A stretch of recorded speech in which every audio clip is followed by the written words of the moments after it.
Arch Advocate Podcast. Welcome back, everybody. Happy New Year to everyone. Happy New Year, folks. It's a new year.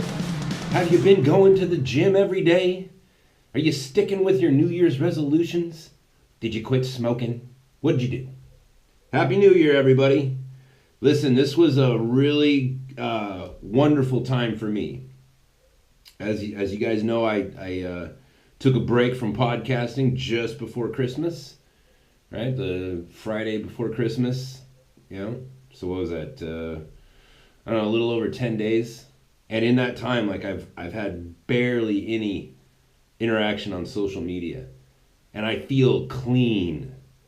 It's like when you remember when you were like a teenager and you were just drinking beers with your friends or whatever, and you drink too much, or like that first time that you took a chew of tobacco or smoked a cigarette or something like that, and you got sick, and you puked it all up, and for some reason, like for the first time in your life, like puking actually made you feel better. It's because you were getting all that poison out of your system. That's how I felt. That's how I feel.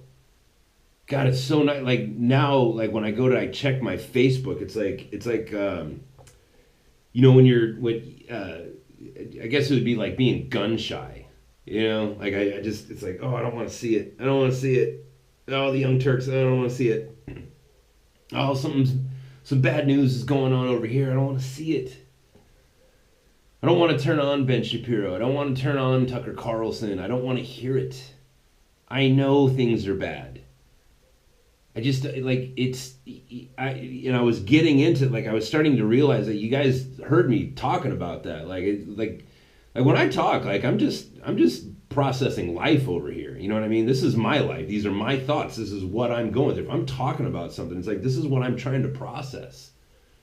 And the news is always bad, and it's like you start looking around, and it's like everything is evil. Everybody's living in a lie, and it's what's worse is for the Christian, right?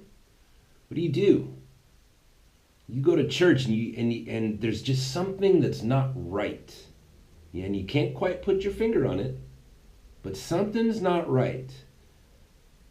And there's, listen, 2019, this is the year of the black sheep for me, right? This is where my heart is at. This is my heart is not for, look, there's a lot of people suffering. There's a lot of people living in a lie. You can see it everywhere. You just heard, what's her name talking about, oh, I want to tax the rich, 70% of their income. It's like, look, the problem with that is it's a lie. 70% is not of that category of people. That's not going to be enough to get what you're hoping to get. So when you realize that doesn't work, you're going to have to step your game up. Well, I guess we're going to have to tax the middle class. And then when you realize that that's not enough, well, I guess we're going to have to, let's just make everybody work for the state. That's the truth. That's what you really want. You want everybody working for no money to provide for the needs of all of your little, oh, we got to save the environment. We got to save the narwhal. We got to save, that's what I mean. And that whole thing is like, the problem with people saying like, oh, I want to tax people 70%. It's like, okay, the thing that's unsettling about that, the thing that gets into your soul is that it's a lie. And you see these people, it's like, all these people, like, there's all these memes of, that fella that was demanding that he be called ma'am. You know what I mean? You look at that and it's like, that's a lie, though. You're living in a lie. You're not a woman. You're a man who wants to be a woman. But you're a man. That's the truth. Like, you're a man. And it can get disturbing. It can get into your soul. And what do? How do you fight that? How do you get people to wake up? How do you get people to live in the truth? Well, the answer is you can't. You can't. There's only one person that you're responsible for, and that's you. Can you live in the truth? And look, the thing about this, and listen, I try to dance around, and I guess it's kind of pussyfooting a little bit, soft stepping when it comes to like atheists, right? I don't want to, my heart is very tender towards atheists. I'm very empathetic when it comes to atheists because I know, like every atheist I've ever met, like in real life, well, almost every atheist I've ever met in real life, they weren't atheists at all. They were people that were very angry with God.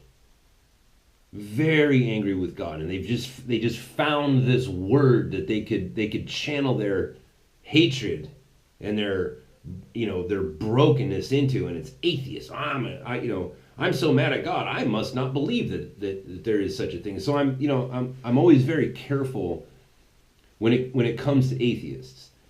But you're going to see me flip-flopping a lot on that this year, because sometimes I'm going to be soft, and other times it's like, you know what, I'm sorry, there's just we don't have time for that anymore.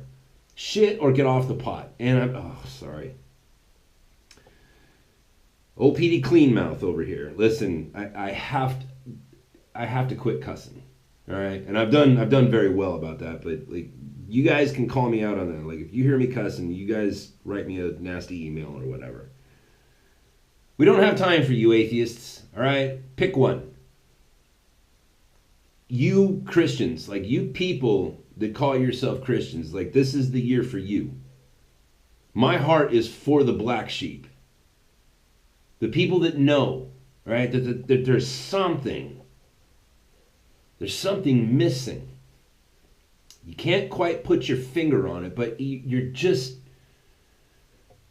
like, I don't know what to liken it to. It's, when you leave your house and you just know that you're forgetting something. And you even say to yourself like, oh, I know exactly when I'm going to, realize what it is that I've forgotten. Hold on, let me take a sip of coffee here. I'm going to remember what it is that I've forgotten when I am sufficiently far enough away from my house that I can't turn around and come back and come get it. You just know something's missing. You know that you're forgetting something, and it's a weird feeling, and you've all had it. Like that is a universal experience. That experience, it's kind of like deja vu. Like everybody's had that. Everybody's had that experience of like walking out the house and it's like, I'm forgetting, is it my keys? No, there's my keys. Is it my wallet? No, there's my wallet. My phone? No, there's my phone. Good Lord, what is it? What is it I'm forgetting? Most people in America, most people in the Western world, most Christians feel that way all the time. In their Christian walk, I'm missing something. What is it? Sorry about that. The electrician showed up. There was an electrical fire on the outside of my house last night, and God saved my whole family. Anyways, something's missing. What is it? This is the year, right? I've been podcasting for a year, and I've always been very reluctant to get into, the Bible and walking with Jesus and what it means to to live that life, because it's hard and it's I'm very reluctant to do that, and I'm going to tell you why. Before you guys hang up, before you guys because there's obviously in the Bible it says, well, you got to go out and make disciples, spread the word. If you don't confess me before man, I won't confess you before the Father. It's like, yeah, those are all very compelling passages of Scripture. And you know what else? You know what else is compelling? There was only one class of people that Jesus just really, he didn't like them.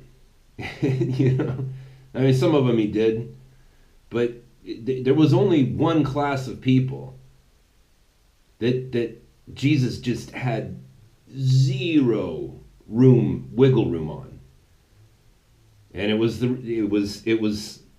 the religious hierarchy. Jesus was nicer to the demon-possessed people than he was to the Pharisees. You know what I mean? Like, you start getting into, like, you want to be a Christian leader?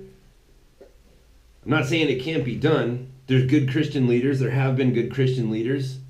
But the fact is, you step into that arena and it's like, well, congratulations. Now you're in the class of people that Jesus had no wiggle room for. That's a heck of a thing. You know what I mean? That's a serious undertaking. There's people out there.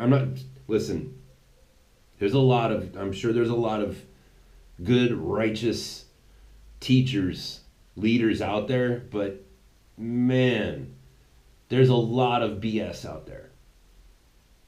It's crept into the church. These things that are in the Bible, it's like listen, you have to understand, when you pick up this book is not for the world. It's not for the world. It's for you. You get into the New Testament, you get into Christianity, it's like these words that Paul wrote, and Peter, in the four Gospels, it's not for the world. It's for the church. It's for you. Do you understand that? Like when in the book of Timothy, it talks about the end times. It says in the end times, like, people's hearts will grow cold, and they will hate the truth, and they will call good evil, and they'll call evil good, and they won't have any tolerance for the truth. He's not talking about the world. He's talking about the church. It's written to the church. Do you understand that? He's talking about the church, and we see that. When it says that they won't tolerate sound doctrine, well, he's not talking about the lost. He's not talking about the world. The world doesn't care either way about doctrine. He's talking about Christian people. And there's this thing in the church right now amongst those who profess to be believers. They won't tolerate sound doctrine anymore. It's the most bizarre thing. Like, you can see it. I've seen pastors go up and just break down very simple, very easy, like, this is like there's no argument about this. This is what our doctrine is. Like, there's some things in like the New Testament that are, you can leave them up to interpretation. Sure, lots of things, right? Like, you go into what is it? I want to say Corinthians. And Paul's talking about listen, you gotta don't let the women speak in the church anymore, right? You gotta tell the women to be quiet. That's that's an incendiary topic for sure. There's been a lot of arguments over that one. That's one of those things where it's like, well, maybe he was just talking to them. I mean, that's what I believe. It's like you go back and you look into the history of, like, why Paul said that, what was going on in Corinth, and whatever. It's like, oh, okay, he was just talking to them. He was just talking to that particular situation in that scenario. But then, so that's like not a doctrinal thing, in my opinion. But then there's other things where it's like, look, you are saved by grace through faith. That's a doctrinal thing. That's like, okay, we're not going to argue about this. That's what it is. Now, you can spend the rest of your life meditating on that and trying to figure out, like, what that, like, ultimately means. But as far as doctrine goes, it's like, that's what that means. You are saved by grace through faith.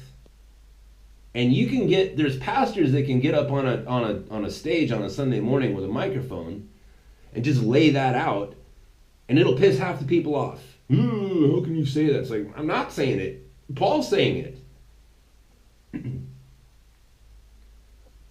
There will be it says that there will be a time where people they just won't be able to stomach sound doctrine. And guess what? I'm not saying that these are the end times. Maybe they are. Maybe they're not. But that is certainly happening. That is certainly happening in the church. You've got people who are. There was just an article Pastor David had put up on his Facebook about I think a Presbyterian minister who was an open atheist. Right? Okay. That's where we're at, people. Some lady, short haircut, old lady, probably wears Birkenstocks, if you get my meaning. She's an open atheist, and she is a minister of a church.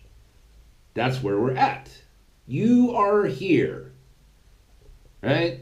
For you newcomers, right? You go to the mall, you look at, you're trying to find whatever, Forever 21. Not you. You're trying to find Cinnabon, fatty. You go up there and you try to find Cinnabon, and it's like, oh, where is Cinnabon? Where am I? Oh, you are here. Well, that's where we're at, people. You've got gay ministers. You've got atheist ministers. That's welcome to Christianity. So it's no wonder that there's something in your heart. It's like something's missing. So we're going to be talking about that this year. And we're going to talk about how that applies to the cryptocurrency market. And we're going to talk about how that applies to Donald J. Trump. And how that applies to the Young Turks. And how that applies to Tucker Carlson. And how that applies to Gavin McInnes. And how that applies to the Proud Boys. And how that applies to, pedophile rings being broken. Networks across the nation of school teachers. Hundreds of school teachers being taken down because they were running a pedophile ring. We're going to be talking about how it all ties in and how did we get to this place and what do you do? What do you do? Because that's what it comes down to. It comes down to you. Will you walk in the way, the truth, and the life? It's kind of like that concept that Jocko Willink talks about, like extreme ownership. I was very fortunate in my sales career as a commodity trader. Even before that, when I was working for Stanley Steamer, cleaning carpets, I was very fortunate to run into people and have mentors that taught me that salesmanship was like a religion unto itself. And you could either be righteous or you could be evil. You could be an unholy salesman and just think about the money and think about the commission and me, or you could think about the customer. And, and that mindset of like, if I can just deliver to the customer what they need, if I can just cause the customer to see it the way that I see it, and then let them decide on their own by giving them a proper presentation, and just leave them to make up their own mind and encourage, with a little bit of encouragement. There's a never-ending stream of money, and along that path. I remember my floor manager when I was a commodity trader. His name was Craig Wigginton. Well, he was like a father figure to me. An older man, very wealthy, had a pretty, he was kind of a portly gentleman, had a very pretty wife, had a very nice life, very happy gentleman. I remember him telling me, he was like, look, if you don't close the deal, no matter what happens, you have to always assume it's your fault. In every single situation, if it doesn't go the way that you want it to, it's your fault. Right? The reason for that is because you could think like, well, obviously, not everything is your fault. Yes, but that's true. But if you don't take ownership of everything, then your life is gonna turn into a situation where everything that doesn't go your way is everybody else's fault. The only way to truly find out like what truly is not your fault is just to assume everything is your fault, right? So when we look at the world and we see like the growing darkness, and it certainly is growing dark, just assume that everything is squarely your fault. And again, it's probably going to take me all of 2019 to qualify that statement.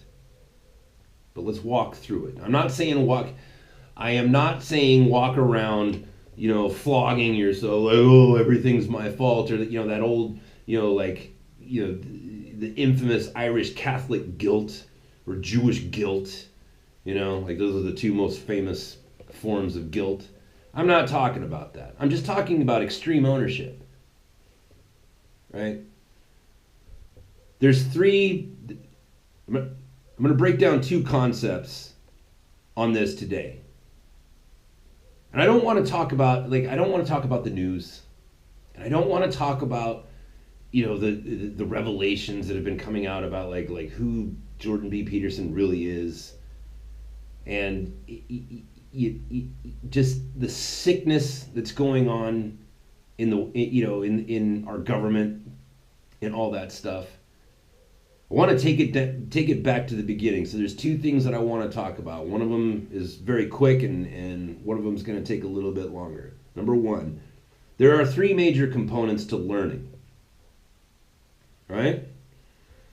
There is the teacher, there is the student, and then there's the information that's being transferred. Fair enough? You with me so far?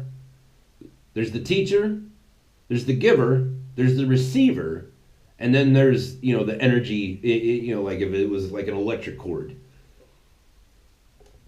There's point A of the electrical cord. There's point B, right? That's the teacher and the student, and then there's the actual current. Right? That's the information being transferred. And if any one of those three things is corrupt, the whole thing becomes corrupt, and it's bad for everything. It's bad for everyone. Right? You may have a very good student, and you may have rock solid information. But if you have a bad teacher, you see what I'm saying? Then the student gets taught incorrectly, and that's bad for everybody. You can have rock solid information and a very good teacher and a bad student. Guess what? That receiver isn't going to take in the information as we all depend on that student to learn it. And then there's the information. If the information is bad, you can have a very good teacher and a very good student, but if the information is bad, right? Because I've been vexed and perplexed. How did Christianity come to such a sad state of affairs? And I used to think that must just be bad teaching. I used to think that because I've seen the worst. I've seen the worst teachers. I could sit here and tell you stories.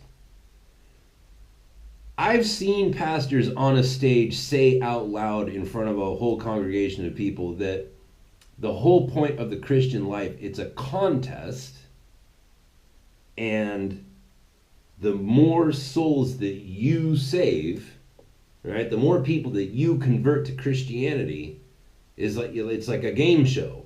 I've literally heard it explained that way. Okay, so that's bad teacher and it's bad information. Right? So it really doesn't matter the quality of the student. You've got two things in that situation that are bad. And then you have the other variables of maybe there's good listeners, right? Good learners and bad learners.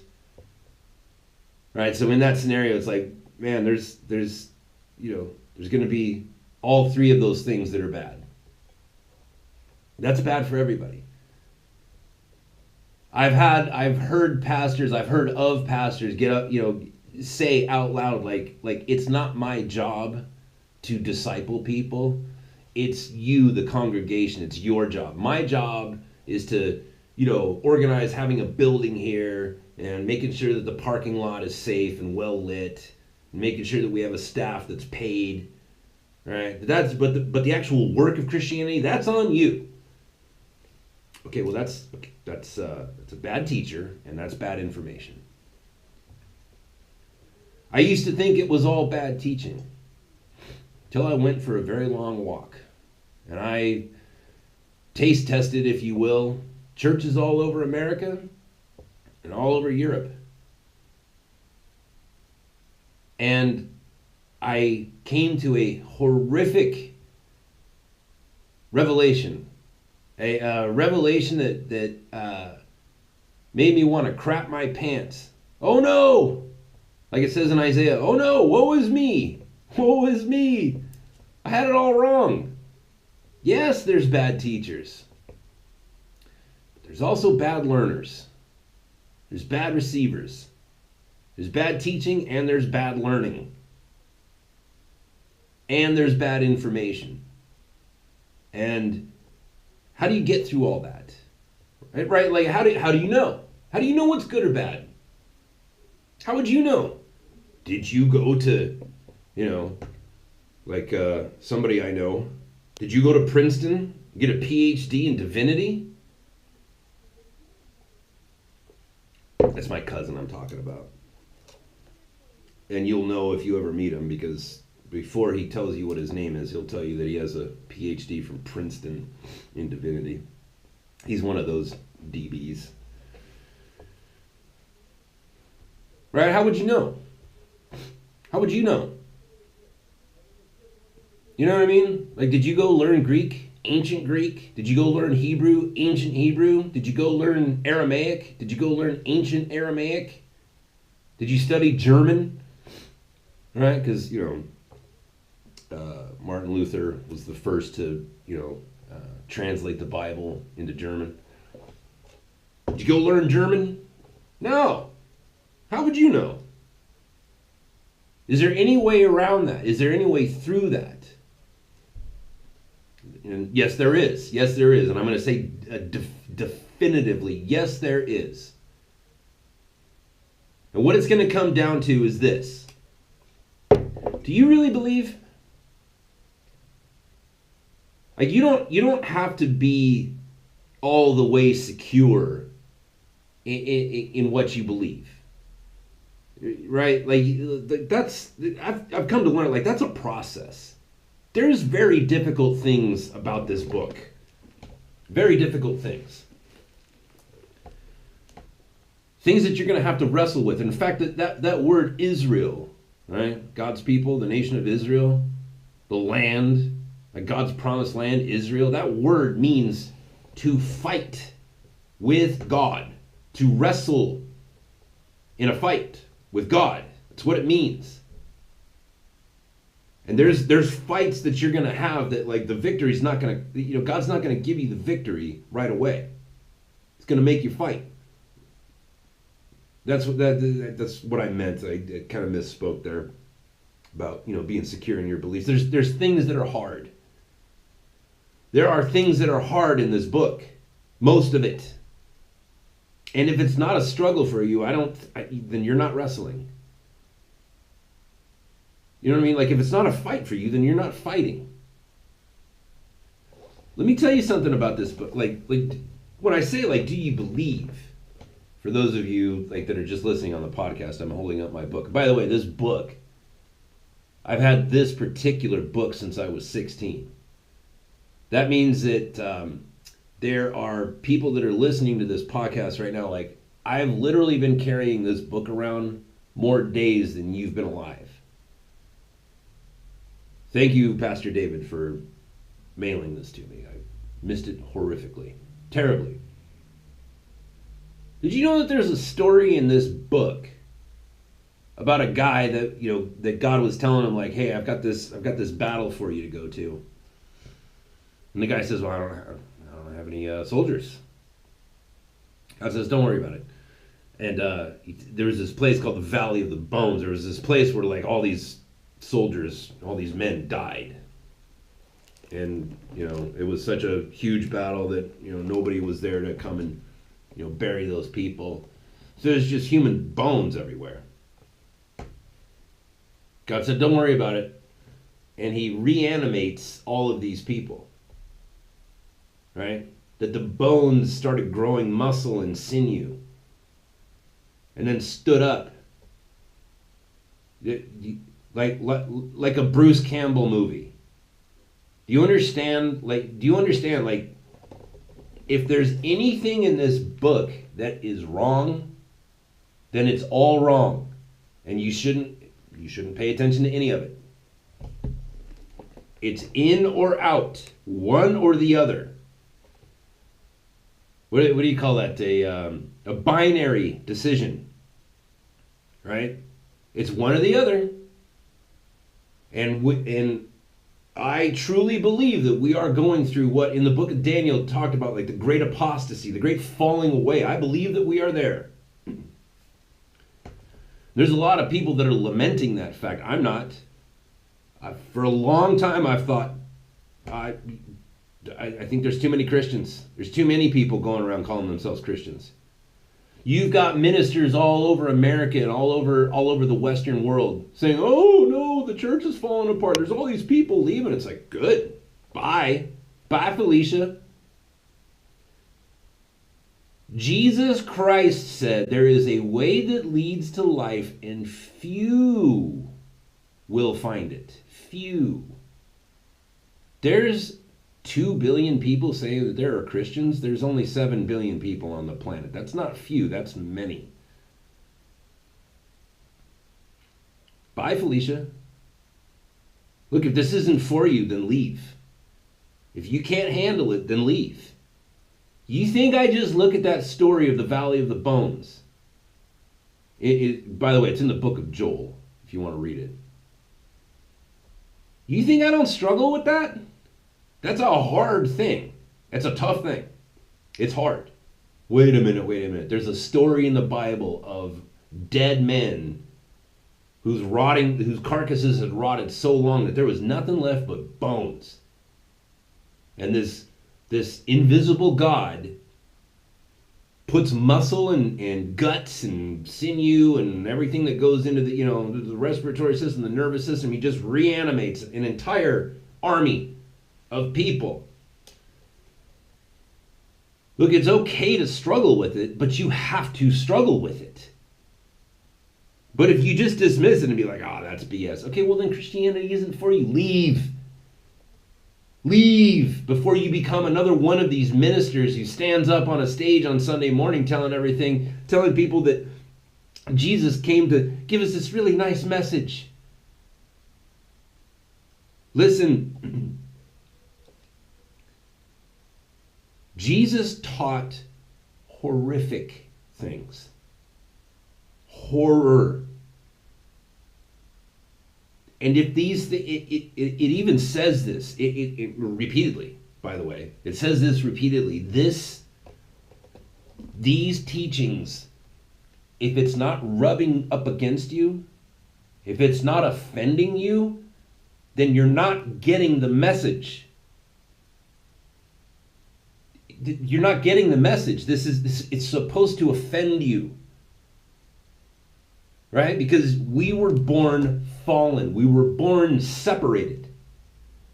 We have a nature, and God is trying to give us a new nature.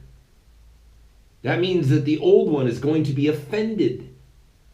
It's going to be evicted. It's not going to be, maybe for some people it's easy, but certainly not for me. And let me give you an example of what I'm talking about. And this is the second point that I was alluding to earlier. So remember, the first one is this, right? There's 3 components to the transfer of information or knowledge or wisdom or whatever it is that you want to call it.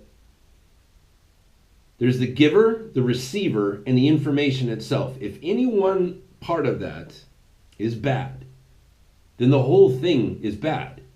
It corrupts the whole thing. So which one are you? Where are you at in that? Like, do you go to God in your prayer life and pray like, God, please make me a good learner. Guard the information. Give me the right information. And if the information is bad, then instill in me, give me your Holy Spirit to filter out the bad. You know what I mean? That the ultimate dependence on God. And this is kind of what I'm getting to. And by the way,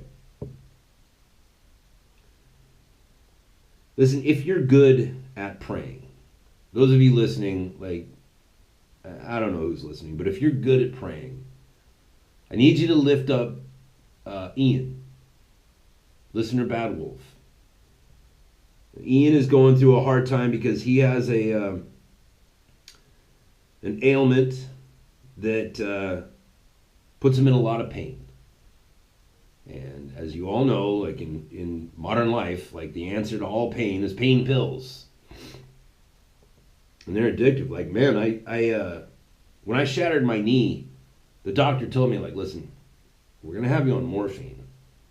And then we're going to take you off morphine. We're going to put you on, OxyContin or Codone or whatever it was. And then we're going to, take you. We're going to wean you off of it because you're going to become addicted to morphine. And I told her, I was like, nah, I don't. I was never really a drug addict. I'll be fine. She's like, no, you're not listening to me. You're not going to have a choice. This isn't something that, some people do and some people don't. It's like, no, everybody does. And I was like, okay, whatever, doc.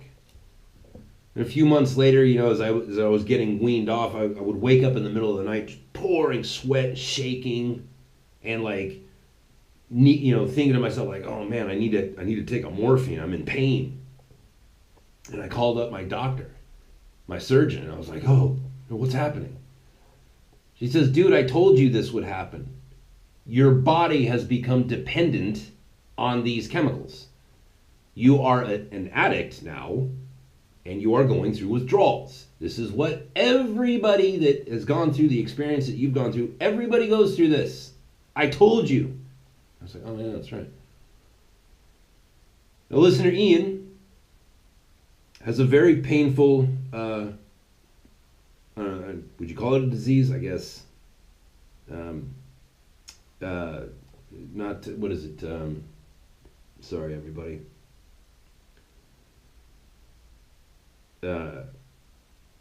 Not muscular dystrophy, but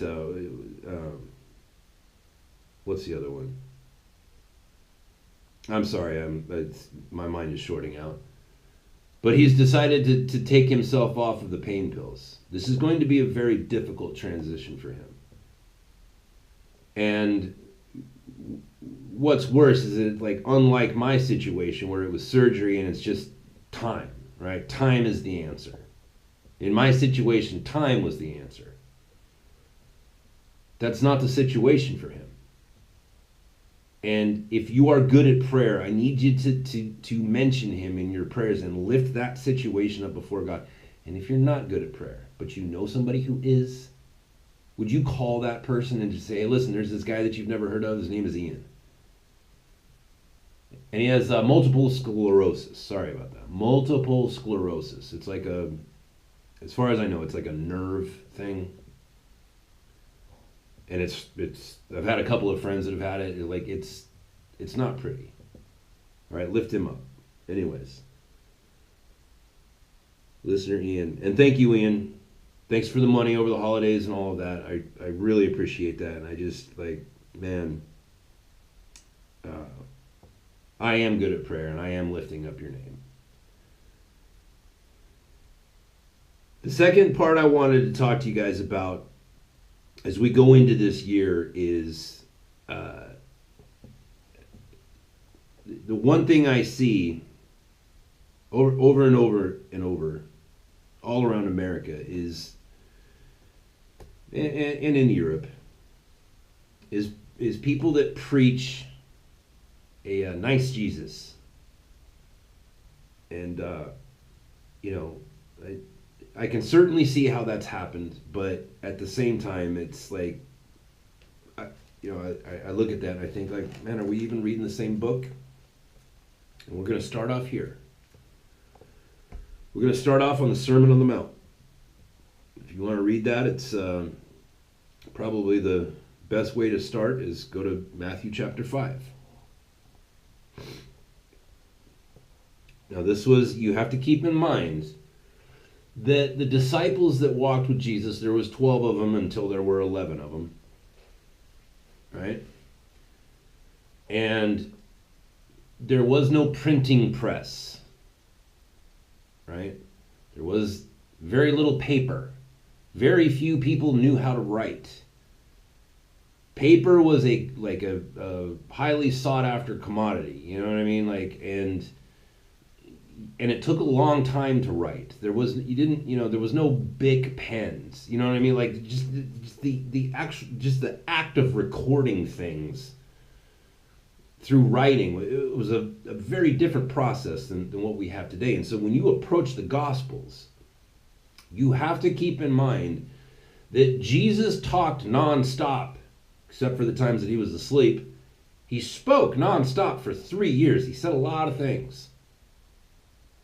It would take, as John put it in his gospel, he's like, at the very end, he's like, listen, I'm sorry, guys. There's just too much stuff. I can't write it all down. I can't even come close. You have to understand that each one of these gospels, Matthew, Mark, Luke, and John, they're just giving you what they were able to, what there was time for. And the things that we have are things that these men sat down and they prayed about it, like, which story should I tell? There's so many. Right? And so whatever we have, the words in red, if you will, the words of Jesus, whatever that we have, these are this is like the precious few. You have to understand that, like, when we come to the Sermon on the Mount, the fact that this is recorded, there's something else that didn't get recorded because this got recorded. And this one is the one that won the contest in the mind of Matthew. And for sure, clearly, for good reason. Now let me read the first beatitude to you, the Sermon on the Mount. And seeing the multitudes, he went up into a mountain, and when he was set, which means when he was sat down, his disciples came to him. So remember, like, the Sermon on the Mount, like the way it appears in the movies, is that Jesus is talking to like 10,000 people. No, he wasn't. He was talking to his disciples alone. And he opened up his mouth and taught them. And this is what he said. Right? So, like, the anticipation, like, you should stop there. In verse 2, you should stop there and close your eyes and say, God, like, give me, like, that eager, like, anticipatory sense, like, oh man, Jesus is about to give the Sermon on the Mount. What's he gonna say? The Word of God made flesh and walked amongst us. He's about to speak in his most famous sermon ever. What's he going to say? Ooh, you know what I mean? Like, he spoke nonstop for 3 years, but we only have about 8 hours of it recorded. And part of that 8 hours is the Sermon on the Mount. Here's what he's about to say. Blessed are the poor in spirit, for theirs is the kingdom of heaven. Now, how many ways have you heard that taught on Sunday mornings, you Christians? How many different ways have you heard that taught? And how many different movie depictions and you know what I mean, and plays and whatever, where it's like people are depicting Jesus Christ, where he's just like this super nice, super sweet guy, and he's just up there like, oh, blessed are the poor in spirit, for theirs is the kingdom of heaven. Oh, look at Jesus up there. Look at Jesus up there saying those nice, pretty things. Right? Because it sounds nice. Oh, blessed are the poor in spirit, for theirs is the kingdom of heaven. It sounds pretty. And you've been taught that that is pretty. And that it's nice. And that Jesus was nice. Right? That this was another example of Jesus being nice. But it's not. This is horror. This is a horrible thing that he just said. And I'm going to qualify that statement in just a minute. Actually, I'm going to do that right now. No, hold on. Let me back up. Blessed are the poor in spirit. Well, that's not really a very relevant thing in America because we don't have poverty. Poor in America means the government gives you food. The government gives you money through welfare. Poor in America means you die from not from starvation, but from eating too much, from being too fat, from eating bad foods. In America, if somebody starves to death, somebody has to go before a judge and give an explanation, and that person is probably going to jail. We've lost, you know what I mean? Like poverty in America means like you drive a 1992 Honda Civic, because you're poor. You can't afford a good car. You have to drive a 1992 Civic. That's what poor means in America. Or poor means you don't have a car at all. You have to take the bus. That's what poor means. You know what I mean? Like you get an automobile, but it's public automobile. You know what I mean? Like we don't really have a concept of poor. You go back 2,000 years, and what the word poor meant, there was no social services.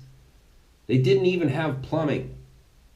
There was no social welfare. If you were born with muscular dystrophy, multiple sclerosis, palsy, if you got leprosy, you know what I mean? Like if you could not work, that's what it meant to be poor. Poor meant broken, dysfunctional, no longer functioning properly, blind. If you were born blind, right? It's 2,000 years ago. There's no eye doctor to go see. There's no surgery. There's no eyeball surgery. Poor. And Jesus says, blessed are the poor, the broken in their spirit. And what does this mean? You understand? Like, are you starting to get the sense of horror? Jesus just said, like what that word poor meant when he said it. And if you don't hear what he said, then you know what I mean?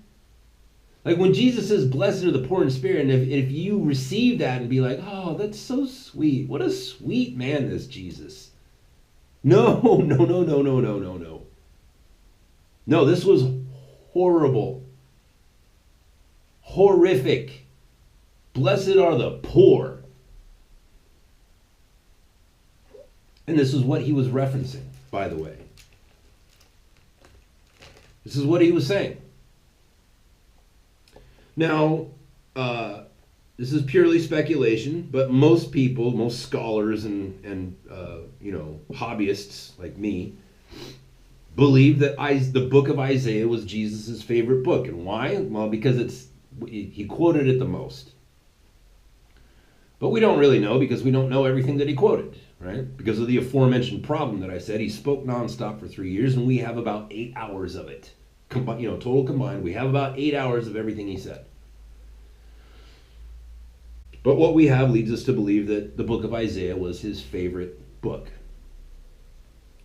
This is what he was referring to in the Beatitudes, in the Sermon on the Mount. The first thing out of his mouth was this. He was referencing Isaiah. And this is what he was referencing. And I hope that I can explain this properly. And what I'm getting at, people, is like, look, maybe what you've been learning, maybe you were given bad information by a bad teacher. And maybe you're a bad learner. You can pray about that too. God can fix that. But maybe you've been taught a nice Jesus, a Jesus that says things that are nice and that don't rub up against you, don't hurt you. Maybe you've been taught a Jesus that you don't have to fight with, that you don't have to wrestle with, that you don't have to come to the cross and look at him dying there and realize that all of that was about you. And that you're going to have to make your way through that problem. This is what Jesus was saying when he said, blessed are the poor in spirit, the broken, the crippled. Blessed are the crippled. Blessed are the people who have no possibility of ever being able to make it on their own because they can't walk or they can't see, they can't move. Or they have leprosy and they can't be around anybody else. Blessed are the broken is what poor means. Blessed are the poor. This is what he meant. This is what he was referring to. This is Isaiah chapter 57. And you should read the whole thing. You should read the whole book of Isaiah and then come to this so that you really get the full context. Because like the book of Isaiah should make you crap your pants. Isaiah chapter 57, and unfortunately, I don't have time to read the whole book. I'm going to have to start in verse 15. This is what Jesus was talking about. For thus saith the high and lofty one that inhabits eternity, whose name is holy. I dwell in a high and holy place. I'm going to stop right there at the comma. And I want you to understand that this is God talking. And God doesn't need to qualify anything he says, and he doesn't need to qualify who he is. And yet, in this passage, he qualifies himself several times. For this is what the high and lofty one, that's 2. For thus saith the high and lofty one that inhabits eternity, that's 3. Whose name is holy, that's 4. I dwell in a high and holy place, that's 6. God does not need to repeat himself. He does not need to qualify his statements. Does not need to explain himself to you or me. And yet we find him doing it 6 times before he says what he has to say. That's a very long, I used a lot of words there to say, like, this is God saying, now hear this. Listen to me. For thus saith the high and lofty one that inhabits eternity, whose name is holy.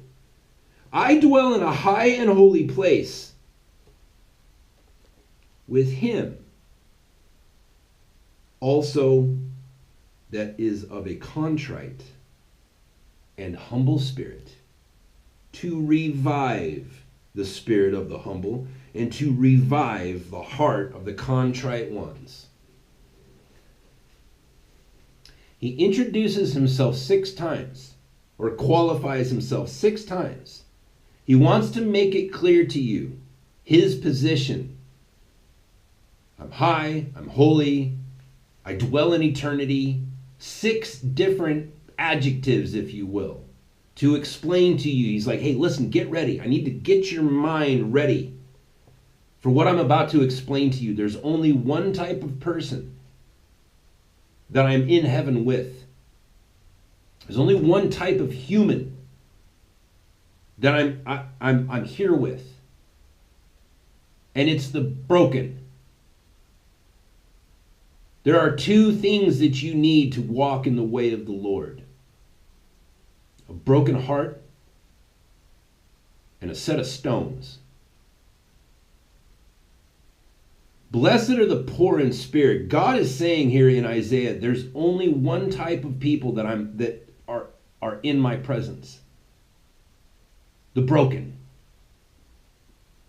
That word contrite, now I read King James, and it's not because I am a confessed word snob. It's because I always have. And also, the reason why I don't read other versions of it is because the King James forces you to slow down. Right? It's like reading Shakespeare. Like you have to it makes your mind slow down, and you have to like when you come to a word like contrite. It's like what is that? We don't have that word anymore. Have you ever once used the word contrite in a sentence in hanging out with your buddies, drinking beers, barbecuing some meat? No, of course not. What does that mean? Contrite. It takes a little bit of research because that word is so old that even like the modern translations of it are bad. Like you have to go back into like dictionaries from like the 60s or the 50s or whatever, and it takes a little study. Like you go into the etymology of that word. The best way I can describe what contrite means is the simple way of explaining it is somebody who is laid down on the floor, like humble and laid down, like on their face. But that's not really what it means. You can go to YouTube and you can look up footage of like an Ironman contest, where they have to swim and run and ride a bike. You come to that, if you look at the end, like the finish line, those athletes, like some of those athletes are wobbling around on their legs like a newborn baby colt. And they just fall over. Now these are supreme athletes. And they're just collapsing. They're falling over because they've got nothing left. There's nothing left in the tank. And these are trained supreme, you know what I mean? Like these are the cream of the crop. And they're just collapsing. That's what contrite means. It means you're on your face because you're done. You're brokenhearted. This is what God says. This is what the Lord says, the high and holy one, the one who inhabits eternity, whose name is holy. He says, I dwell in a high and holy place with him that is also of a contrite and humble spirit. The brokenhearted. I'm here with the broken. And that's it. End of list. For what? Why am I here with this person? To revive the spirit of the humble and to revive the heart of the contrite ones. And this is where it gets dark. This is where nice Jesus has left the building. Because this is the very next sentence in this book of Isaiah. For I will not contend forever, says the Lord. Neither will I always be angry. I will not contend forever. What is a contender? Right? It's a boxer. Right? Contend, it means to fight. Right? To beat, to contend. You know what I mean? It means to fight. God says, I will not fight with you forever. Neither will I always be angry with you. Because the Spirit would fail in front of me and the soul that I have made. He says, look, I'm not going to fight you forever. I'm not going to always be angry with you because you'll die. This is a fight that you can't win. I'm God and you're this puny little human. And the things that are like, I'm not going to keep beating you. You are a soul that I have created. There is nothing I care more about than you. I'm not going to keep beating on you.